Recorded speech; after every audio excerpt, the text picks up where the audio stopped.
Our inspectors have got a right to entry at any workplace at any time, unannounced or announced.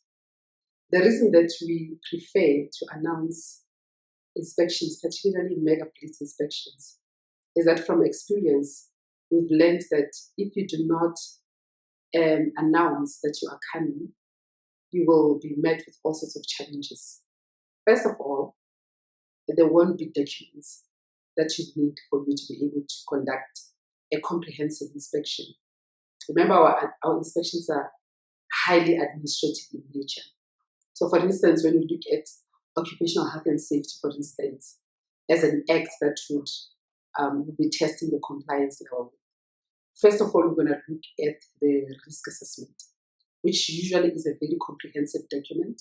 So if that document is not available, it really impedes us in terms of doing our work comprehensively.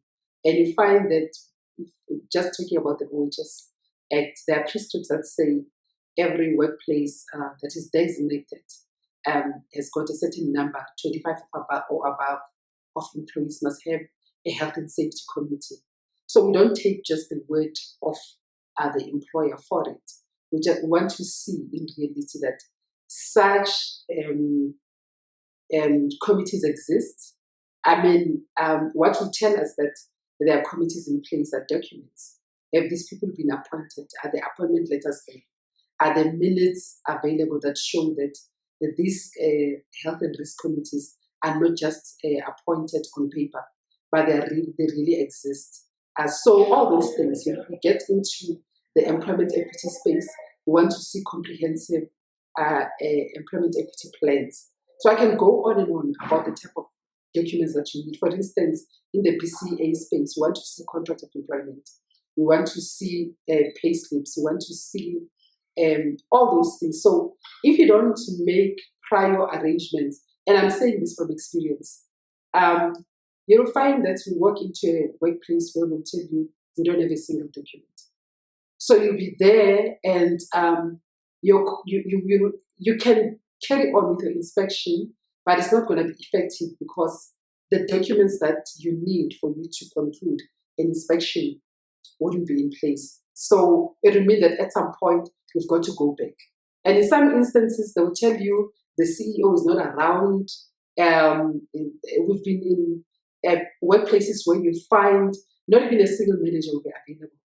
So there will be no one to talk to. So for us to safeguard all those things, because mega blitzes are highly involving, we spend a lot of time and resources putting them together. So to circumvent any possible delays and any unnecessary excuses where you'll find people who say they don't have such and such document or so and so is not available, we give employers ample time to plan their things and make sure that everyone that should be available is available. And remember, we also have systems to pre-profile. So when we go out to do our inspections, already we have an idea of their compliance levels or lack thereof. So it's not like we get into those type of workplaces blindly. So it is a whole balancing act. And you've got to look at the pros and cons in terms of announcing or not announcing our workplace. I'll give you a typical example just recently. When Mpumalanga decided that their mega blitz is not going to be announced, so it wasn't announced. So we went into one town in Dalston. Just as soon as they saw the inspector's car parking, people closed down their businesses. So when you announce, you hold the employer responsible that they're going to be available at that time that they're needed, and they're going to have all their documents in place, and that people that should be interviewed and all the workers should be there.